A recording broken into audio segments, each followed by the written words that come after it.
Richard Martineau. Narrateur de l'actualité.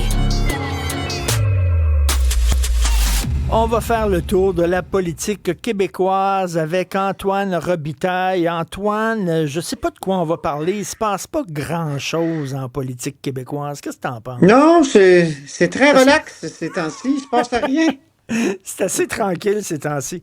Alors, Pablo Rodriguez qui a jeté les gants, hein, vraiment, là, et qui est prêt à se battre. Qu'est-ce que tu penses de tout ça?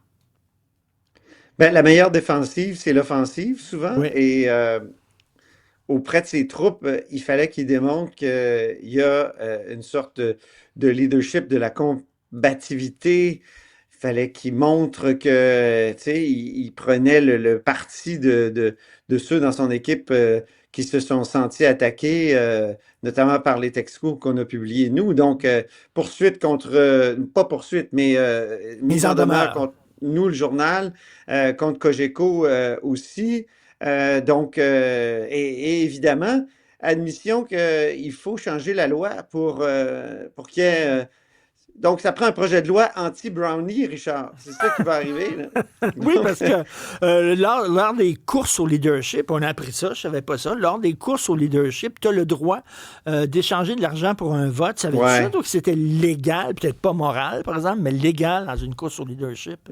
Je savais qu'il y avait très peu d'encadrements légaux ou légal concernant les courses à la chefferie. Ça fait très peu de temps, là, ça fait quoi, depuis 2011 qu'on les encadre un petit peu.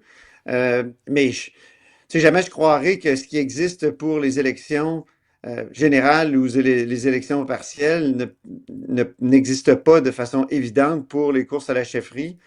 En tout cas, s'il faut le préciser, précisons-le, mais il faut le dire, là, les partis ont des règles aussi, puis le Parti libéral en a. Là. Oui. L'article 3.1 de leur code d'éthique dit qu'on ne peut pas accepter de cadeaux. Là, et l'article 17 des modalités pour la course à la chefferie dit clairement qu'il faut absolument tout dévoiler des dépenses. Alors, il faudrait qu'il y ait une ligne Brownie là, dans le rapport de dépenses. Mais Antoine, si on est logique. Donc il y a des règles déjà. Là, je pense qu'aussi devant un tribunal, Richard, c'est clair que le procureur du directeur général des élections pourrait dire l'esprit de la loi est là, l'esprit du code d'éthique. Même c'est dénoncé par Pablo Rodriguez bien avant qu'ils disent qu'il faut changer la loi. Et je pense que Pablo Rodriguez, Richard, il voulait agir vite aussi parce que le Parti libéral actuellement est comme une bête saignante qui est plongée dans un bassin de requins. tous les autres partis étant les requins et qui voient qu'ils pourraient aller. Tu sais, Québec solidaire se dit je vais aller chercher la gauche. Ce matin, ils ont émis un communiqué Québec solidaire. Le parti, la CAQ se disait on va faire un projet de loi sur un projet de loi anti-Brownie, puis on va étirer le temps. Tu sais, celui-là, il ne l'aurait pas fait adopter par Bayon, il fallait que ça dure. Tu vois Pablo Rodriguez qui dit non, il faut l'adopter vite, vite, vite. Parce que Pablo Rodriguez, il lutte contre le temps juridique. Et le temps juridique est beaucoup plus long que le temps politique. Mais Antoine, je n'ai pas eu la berlue, même M. Bovet de Radio-Canada le soulignait. Il demande les noms et les numéros de téléphone des gens qui auraient parlé au bureau d'enquête. Je m'excuse, mais ça, c'est demander les sources à un média. Ça se fait pas. Voyons. Non, ça marche pas, ça. C'est même... si je ne m'abuse, protégé par certaines lois au fédéral. Je me souviens Serge Ménard qui avait travaillé là-dessus au Bloc puis qui avait réussi à avoir certains gains de ce côté-là. La confidentialité des sources, c'est essentiel. Et les accros à ce principe-là sont pas multiples. Là. Donc, alors, c'est ça. Ils demandent évidemment ça parce qu'eux autres, ils vont défendre jusqu'à la fin l'idée que ce sont des textos faux. C'est leur droit. En même temps, ils ont lancé une enquête. Habituellement, quand tu lances une enquête, tu te dis on va attendre les résultats. Là, ils ont comme décidé dès le départ que ce que l'enquête allait conclure. Ben Hein, oui. ils ont engagé un ancien juge, le juge Fournier, le juge à la retraite Fournier, qui en passant est un ami de Marois Risky, pour enquêter là-dessus. Là. Mais attends, Donc, il faut laisser le temps au juge Fournier. Et peut-être, et là, il y a le directeur général des élections qui dit qu'il va se pencher là-dessus, qui s'intéresse du moins à ces textos-là. Est-ce qu'il va déposer une plainte? Moi, ce que j'ai entendu, c'est qu'il y avait enquête. OK, mais il n'y a pas le président du Parti libéral du Québec qui disait en avril, il était au courant de ces textos-là? Ben oui, en avril, Voilà. c'est curieux. Moi, ce que j'ai entendu, c'est que ils sont arrivés après que plusieurs personnes au parti les ont vus plutôt au mois de mai. Bon, un petit problème de chronologie ici. Ils ont vu ça et tout de suite, ils se sont rassurés ou contentés en se disant, ben, c'est des faux. Alors, on ne s'occupe pas de ça. Alors que les allégations là-dedans sont graves. Puis, Oui. donc, il y avait toutes sortes de questions soulevées par ces textos-là dont on a dévoilé une partie. Écoute, on va laisser le journal répondre et le bureau d'enquête. Jamais je croirais. Là, tu sais, je pense je connais les gens du bureau d'enquête. Je pense qu'ils ont vérifié 4 fois plutôt que 3 fois Mais avant mon de Dieu, publier oui. ça. Là.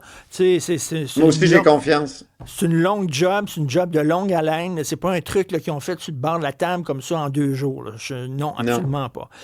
Écoute, Antoine, gaffe majeure de QS, là, avec le faux livre de Ouais. PSPP, là, comme quoi il veut rien savoir des immigrants. Les gens, d'ailleurs, ne devraient pas venir ici. Blague de très mauvais goût. D'ailleurs, la conjointe de PSPP a réagi très fortement et ils ont décidé de retirer ça. Mais la question que Ils je me l'ont pose, retiré, c'est... là? Oui, ils l'ont OK. retiré finalement. Là. Ils ont écrit un courriel très laconique. Là. Mais moi, je pense que ça disait le fond de leur pensée, la QS. Oui, bien sûr. Et aussi, je pense que c'est dans leur stratégie de démoniser le Parti québécois, hein. Mm. De faire dire au Parti québécois beaucoup plus que ce qu'il dit sur l'immigration. C'est une stratégie parce qu'on sait bien qu'il ne peut pas y avoir deux partis souverainistes. En tout cas, c'est très difficile. Tu sais, le Parti québécois, quand il était dans une situation, il était moins fort que Québec solidaire. Il essayait aussi de s'entendre. On se souvient de Jean-François Lisée qui essayait d'avoir plutôt de bâtir des ponts. Là, Oui. la stratégie de Québec solidaire, c'est de démoniser, de tout faire en sorte pour ne pas être associé au Parti québécois. C'est stratégique, mais c'est aussi je dirais, à la racine du Parti québécois. Avant, du Parti du Québec solidaire. Mm. Moi, j'étais au congrès de fondation de Québec solidaire en 2006, là, puis il y avait vraiment une haine anti-PQ, mais qui tournait plutôt autour à ce moment-là de la personnalité de Lucien Bouchard. Tu sais, on disait, ah, Lucien Bouchard, déficit zéro, wesh, c'était épouvantable. C'était tout le secteur communautaire là, qui était outré parce que le Parti québécois avait fait, parce que le Parti québécois, c'est un parti qui, j'ai déjà entendu Louise Baudouin dire ça, qui des fois donne un coup à droite, donne un coup à gauche. Pourquoi? Parce que son ciment, c'est la Ben souveraineté. oui, ben oui. On le sait, à la fondation du Parti québécois, il y avait Gilles Grégoire puis Jean Garon à droite, puis tu avais tous les membres du RIN qui se sont joints finalement au Parti québécois. Donc, c'est une vieille dualité au Parti québécois qui a été plutôt plus dans sa gouverne à gauche, même sous Lucien Bouchard, malgré le déficit Mm. zéro. Qu'est-ce qu'ils ont fait? Ils ont fait des garderies. Les Mm. CPE, ils ont fait l'assurance médicaments tu sais, la perception automatique des dépenses alimentaires. Ils en ont fait des trucs, mais Françoise David trouvait que il n'avait pas monté assez c'était quoi dans le salaire minimum et que là, ça c'était épouvantable et qu'il Je fallait comprends qu'ils créer un veulent. autre parti. Je comprends qu'ils veulent le démoniser, mais Donc, là, vraiment, là, ils se sont je veux juste tirés finir. dans le pied. Cette haine-là anti-droite économique, c'est mué en haine anti-laïcité plus stricte et évidemment critique du système d'éducation, d'immigration. Puis là, tu vois QS qui essaye de rapatrier chez eux, voyons, le grand député poète, voyons, j'ai un blanc. Oui, Gérald Godin. Là. Ben Gérald oui. Godin, et puis Bernard Landry, tout ça, tous ceux qui avaient une vision très, très inclusive du Québec. Euh, et c'est vrai que parfois, dans ses déclarations, Paul Saint-Pierre Plamondon, il a peut-être manqué un peu de prudence, je dirais, puis il a peut-être prêté flanc à cette attaque-là. Moi, j'ai entendu tu sais, des collègues ici, des fois, réagir après des conférences de presse. Ils ont dit, ouh, il est allé là, il va très loin, puis c'est pas nécessairement, pas des militants de Québec solidaire. Donc, il a peut-être prêté flanc un peu. On entend, tu sais, à une certaine Mais, époque, au Parti québécois, on entendait aussi beaucoup l'idée que on est tous québécois, tu sais, le Parti québécois, il y avait des gens de toutes les origines. On l'entendait chez Pauline Marois, tu sais, puis mais, la loi 101 était un creuset, puis c'est ce qui nous avait permis de partager la langue française avec les gens de tous les horizons. C'est pas tellement le discours de Paul Saint-Pierre Plamondon. Je dis pas que je suis pas du tout d'accord avec oui. Québec solidaire, ils vont trop loin, mais ils prêtent flanc un peu. Oui, oui, mais en tout cas, ils sont allés très loin avec cette affaire-là qui a Alors fait aujourd'hui, je trouve énormément ça jaser. épouvantable. Oui, oui, Oh ça n'a oui, pas t'as de raison. sens. Hein. C'est un peu une C'est sorte de des méthodes. Trumpiste de gauche. Exactement, exactement. Méthode à la Trump. Merci beaucoup, Antoine Robitaille, d'avoir pris le temps de nous parler. Très apprécié. C'est un Salut. plaisir. Salut. Salut, Richard.